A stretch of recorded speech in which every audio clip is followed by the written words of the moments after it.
How would Thomas Aquinas respond to Immanuel Kant's moral philosophy? Morality is concerned with the essential questions of human life. It raises very important questions such as these: how should we live? What makes an action right or wrong? What is the ultimate purpose of our existence? Based on different assumptions and arguments, different philosophical traditions have offered different answers to these questions. In this presentation, I'm going to compare and contrast the moral philosophies of two of the most influential thinkers, Immanuel Kant and Thomas Aquinas. Kant and Aquinas represent two different moral approaches, deontological and teleological. Kant's morality is based on the idea of duty. It is derived from pure reason and is independent of any external authority or empirical condition. Aquinas' morality is based on the idea of happiness, derived from natural law and divine revelation, and directed towards our ultimate end in God. He synthesized Christian theology, heavily influenced by St. Augustine and Aristotelian ethics. Kant rejected the consequentialist approach to morality. In the same way that the Copernican revolution showed that the Earth goes around the Sun and not the other way around, Immanuel Kant also challenged the way in which philosophy had been done before him, in particular by Thomas Aquinas. As I have already suggested above, Kant's moral philosophy is in many ways very different from that of Thomas Aquinas. And even those aspects that appear to be similar are only apparently so. Finally, it should be emphasized that since Thomas Aquinas has two types of moral law, the natural and the divine, in order to see how he differs from Kant, we need to look at both types of law, not just the natural one. So, how would Thomas Aquinas respond to Immanuel Kant on moral theory? First, on the existence of God. The existence of God is fundamental to the whole ethical system for both Aquinas and Kant. This observation is readily apparent in the case of Aquinas, and is somewhat more vaguely the case with respect to Kant. For Kant, however, the existence of God is not something that can be argued about. In his monumental work, The Critique of Pure Reason, he writes, quote, "Thus all attempts to establish anything about God by means of theoretical cognition a priori are altogether null and void. Not only because we cannot employ any intuition for this purpose, but also because we cannot make use of any concept either." Kant claims in the same book that there are only three ways to argue that God exists: ontological, cosmological, and teleological. He then goes on to refute them all. However, he does not deal with the five ways of Aquinas at all, but simply overlooks them. He goes further, claiming that God's existence is necessary for moral reasoning, especially for attaining the highest good, as in his words from the Critique of Practical Reason. The moral law commands us to make the highest possible good in the world the ultimate object of all our conduct.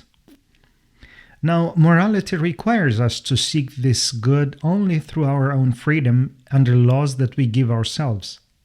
But since this freedom is limited by external nature as well as by our own sensuous nature, which does not always agree with the law, it follows that we must assume something else is necessarily connected with this highest good, which lies beyond the world and even beyond all our sensible cognition, namely God and a future life." Unquote. Thomas Aquinas is perhaps one of the most influential theologians and philosophers who was a proponent of natural theology. By observing the world and natural causes, we can use natural reason to prove that God exists. Even though Aquinas stated that we cannot fully know God's nature, he nevertheless explicitly asserted that we can prove that God exists by proceeding from effects to causes.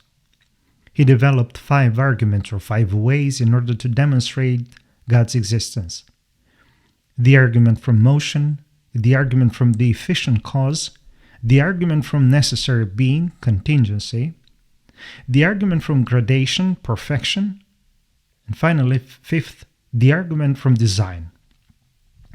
They are based on premises derived from observation and use logical reasoning to infer God's existence as the best explanation for observed phenomena. Aquinas does not claim that his arguments can prove the essence or nature of God, which in his view is beyond human comprehension, but only that they can show that God exists and has certain attributes that are consistent with revelation. However, even though Aquinas starts his argument for the existence of God from things in the phenomenological realm, he does, in contrast to Kant, develop a whole theory of how we can talk about God. Very important Thomistic thought. This is the doctrine of analogy. On reason and morality. Kant's philosophical approach is largely motivated by the need to respond to David Hume's extreme empiricism. Unlike Hume, Kant holds that practical reason is a priori. That is, it is not based on empirical observation or experience. All the key concepts in Kant's moral philosophy, such as the will, moral value, duty, and autonomy, are based on reason and are a priori in nature. He states again in the Critique of Practical Reason, quote, "Practical reason is the faculty of determining the will by principles. A principle is a proposition that contains a universal rule under which a certain conduct necessarily falls," unquote.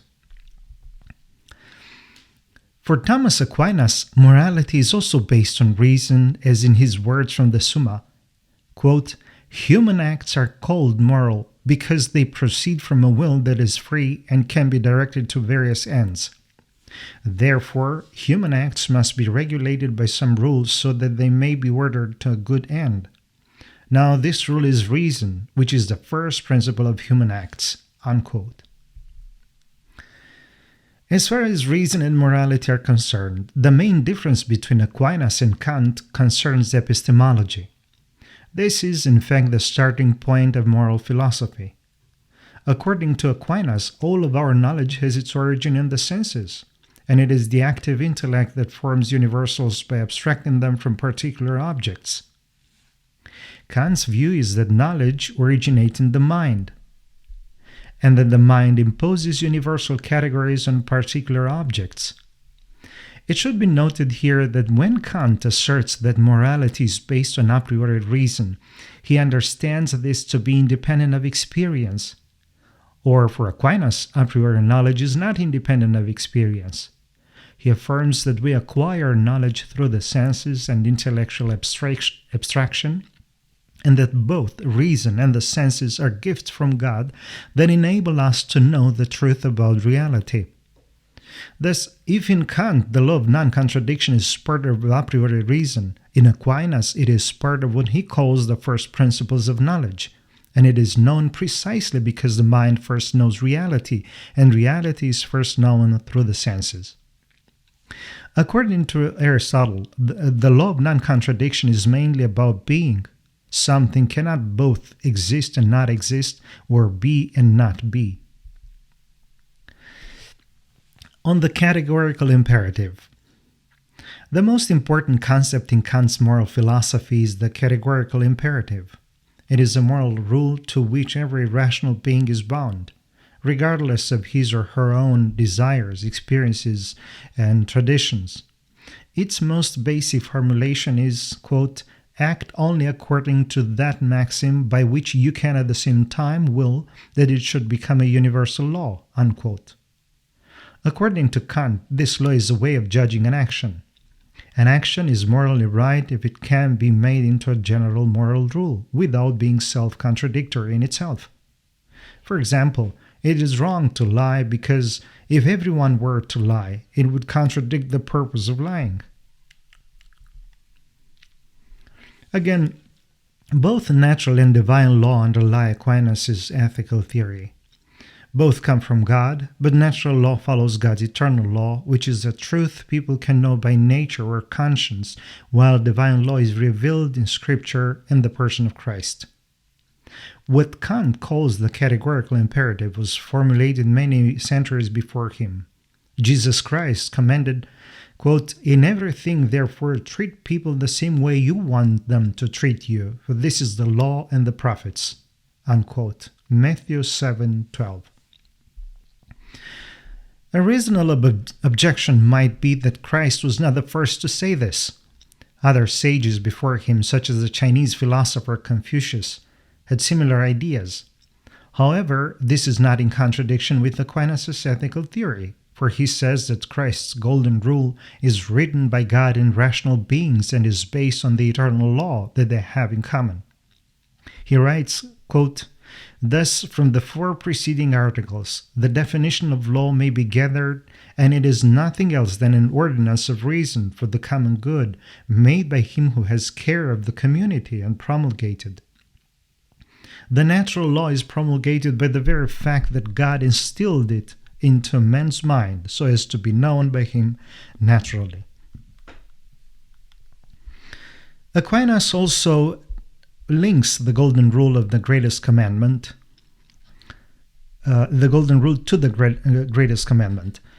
Quote, "You shall love the Lord your God with all your heart and with all your soul and with all your mind.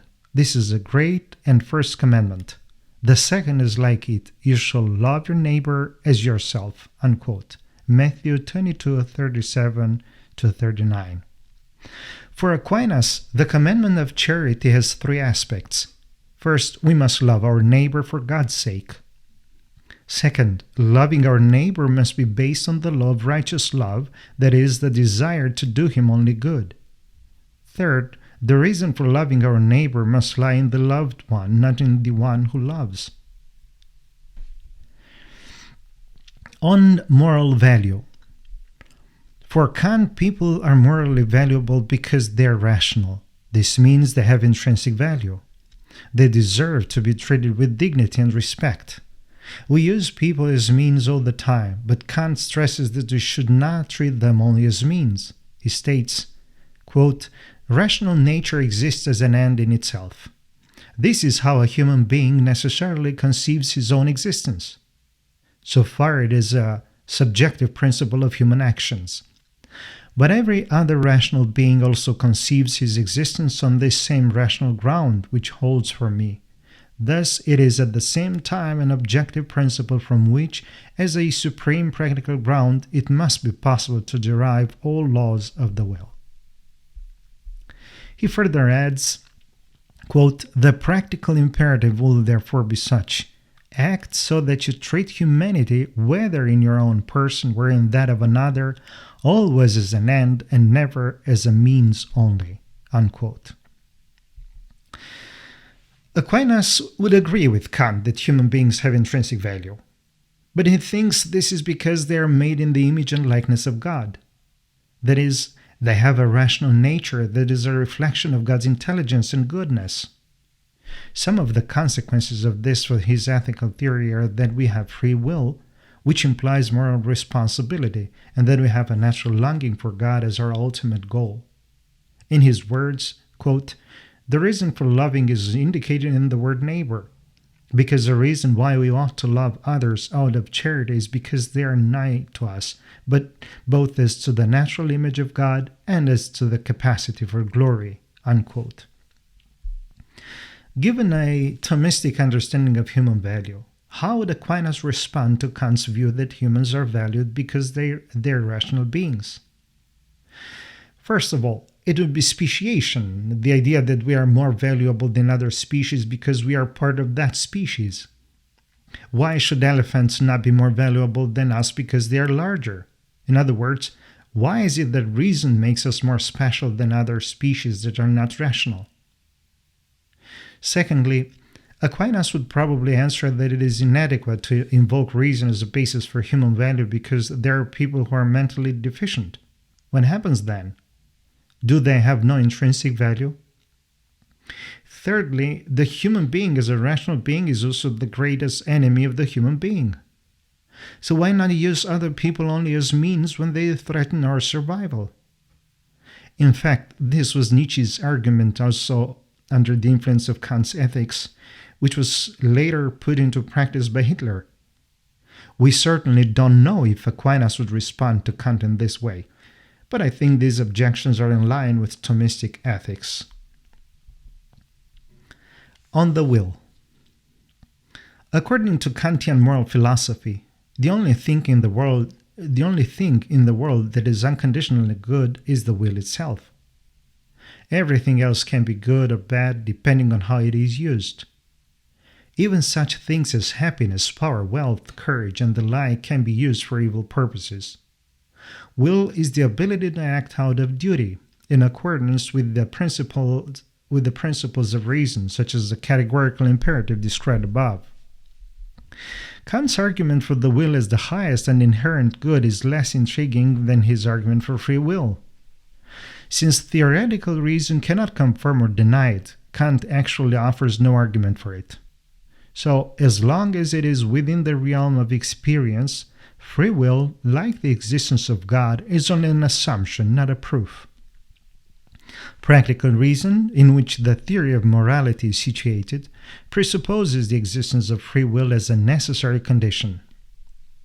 Without free will, we could not explain how we act according to moral laws, or how we are held accountable for them. If we did not have free will, all our actions would be determined by natural laws, that is, a fixed sequence of causes and effects. Aquinas is well known in the history of Christian thought for arguing that God exists based on causality. Following in the footsteps of Aristotle, he calls God the first cause. If God is the first cause, can we still say that man has free will? Aquinas' answer to this question is the distinction between primary and secondary causes. So, on the one hand, God is the first cause of all that takes place. On the other hand, by virtue of God's permissive will, human beings, as secondary causes, act freely in accordance with their own nature. Furthermore, in accordance with Boethius' view of God's eternity, he thinks that God's knowledge of all things does not mean that he determines all things. Aquinas recognizes that if human beings were not endowed with free will, then advice, exhortation, command, prohibition, reward, and punishment would all be in vain. He then goes on to use the ability of human beings to act according to reason as a proof of free will. Unlike rational beings, inanimate objects move according to natural laws. Animals act according to instinct. So Aquinas writes, quote, "But man acts from judgment because by his apprehensive power he judges that something should be avoided or sought.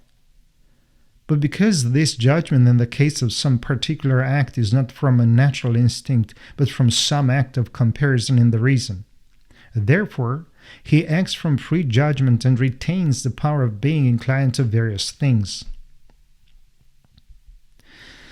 For Aquinas, free will is not only God's gift to human beings, it is also a sign of the divine image in them. He then goes on to write about how God is the first cause of all things and yet preserves the free will of human beings. Quote, "God so moves human beings that he does not destroy their natural principles. Rather, he strengthens them. And so he does not take away their natural liberty. Rather, he strengthens it. For just as someone who moves a heavy object by giving it an impulse does not take away its natural gravity, but rather strengthens it, so too God, who moves a human being to act, does not take away his natural liberty, but rather strengthens it." On autonomy.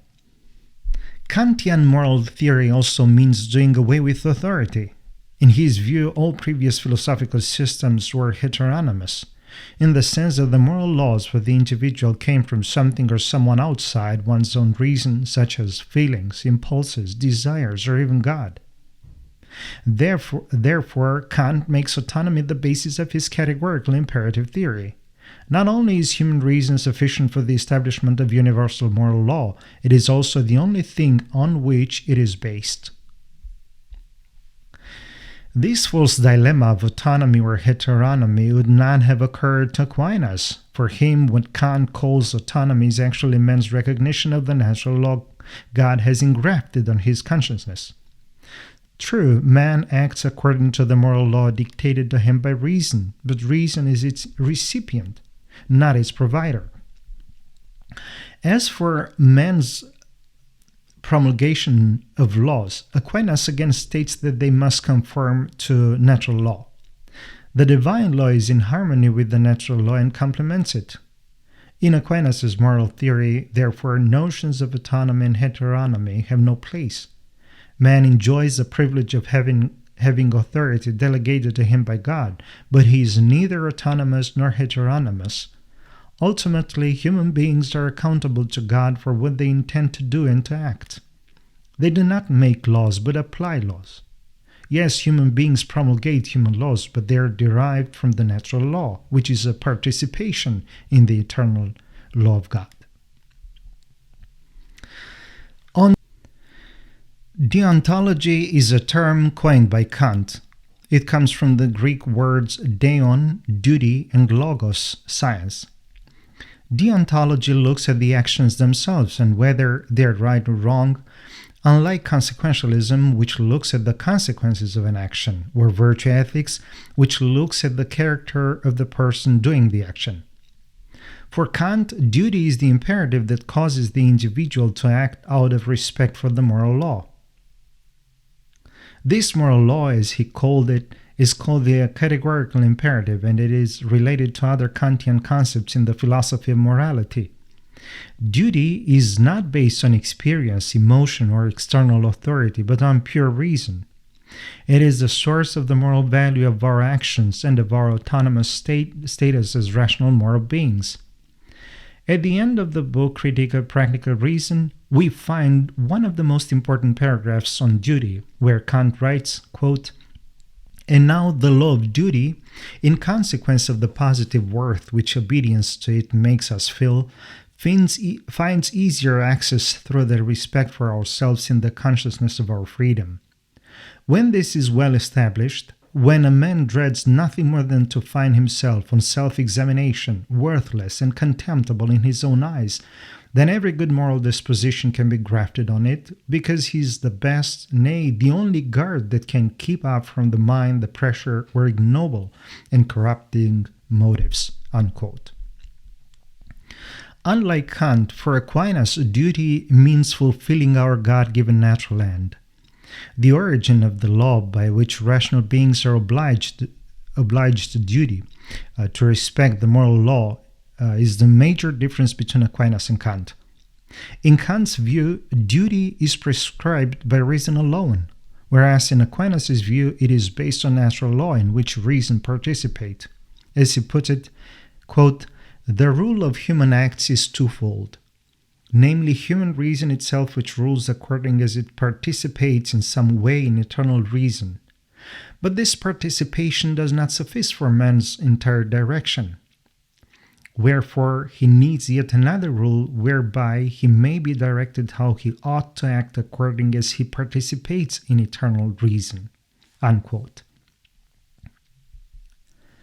On universalizability. According to Kant, the concept of universalizability derives from the fact that all rational beings operate according to the same laws of reason. The most important of these laws is the law of non-contradiction. Therefore, his view is that a maxim is universalizable if it can be consistently willed as a law for everyone without contradiction.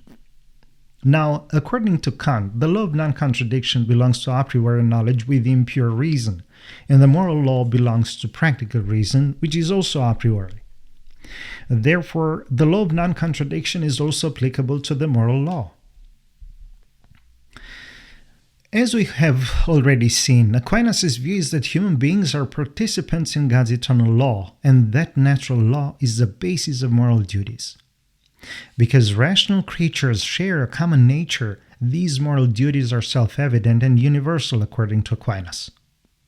The principle of universalizability in Aquinas' moral theory is based on the harmony between Aristotelian philosophy and divine revelation.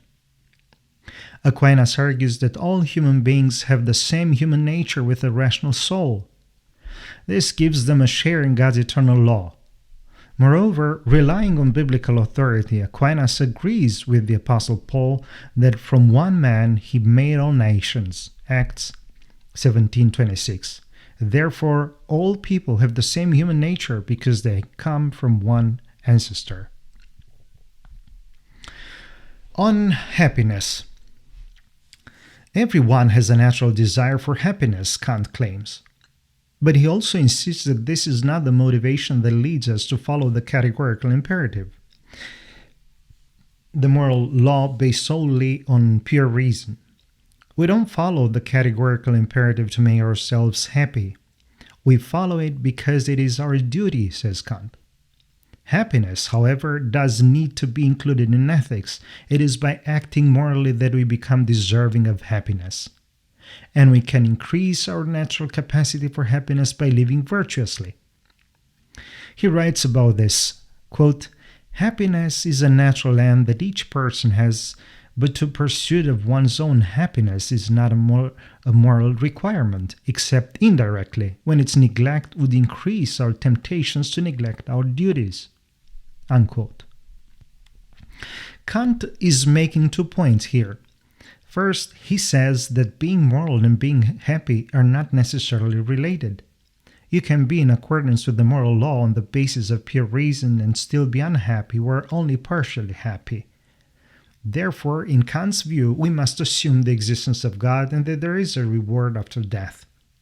Second, he says that the pursuit of only our own happiness is against the categorical imperative, which is the objective moral law. This law must also include the happiness of others. Like Kant, Aquinas believes that to be moral is not to pursue happiness but to obey the natural law. However, Aquinas has a different view of happiness from that of Kant. For Aquinas, the kind of happiness that Kant talks about is only a partial and imperfect kind of happiness that we can have in this life. The medieval thinker also talks about another kind of happiness, which is the ultimate goal of human life. This is the happiness of seeing God face to face, which we can only have after we die, the beatific vision. He also says that only God can be the ultimate goal or reason for our lives, not wealth, honor, authority, or physical or emotional pleasures. In his own words, quote, the beatific vision consists in seeing God face to face, and this vision surpasses the nature of every created intellect, unquote. How would Aquinas respond to Kant on happiness? First of all, it is true that Aquinas is agnostic about the nature of God. However, as I pointed out above, he is not at all agnostic about the existence of God and implicitly about the promise of eternal happiness.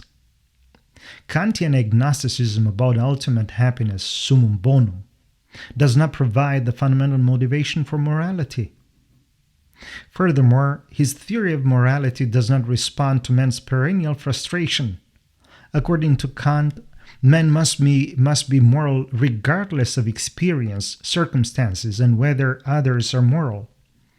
But what happens if we have to choose between surviving and acting morally? According to Aquinas, I must obey the moral law, and hope of eternal reward removes frustration. For example, it would be very frustrating to love our enemies, as the commandment says, if there were no promises of heavenly rewards. For the Italian philosopher, the supreme good is God, who is the source and end of all good. In his writings, Aquinas gives 3 reasons for this. First, God is perfect in himself. Second, God is infinitely good in himself. Third, God is the cause of goodness in everything, as the Apostle James writes, quote, every good gift and every perfect gift is from above, from the Father of lights, with whom there is no variation or shifting shadow, unquote. James 1:17. Conclusion. In this presentation, I have examined the difference between Kant and Aquinas on morality. I contended that Kant and Aquinas hold different views on the existence of God. The role of reason and morality, the nature of the categorical imperative, the criteria of moral value, the concept of will, the meaning of duty, the principle of universalizability, and the relation between morality and happiness. Kant's moral philosophy is based on a rational and autonomous will. This will legislates its own moral law independently of any external authority or empirical condition. Aquinas' moral theory is based on natural reason and the revealed law, which reflects God's eternal wisdom and commands us to seek our ultimate end in God. Kant's morality is formal and universal, whereas Aquinas' morality is substantive and teleological. Kant's morality is based on pure practical reason. Aquinas' morality is based on both natural reason and faith. Kant's morality is oriented towards duty for its own sake, while Aquinas' morality is oriented towards happiness as a gift from God. These distinctions show that Kant and Aquinas have fundamentally different conceptions of human nature, human dignity, human destiny, and human flourishing.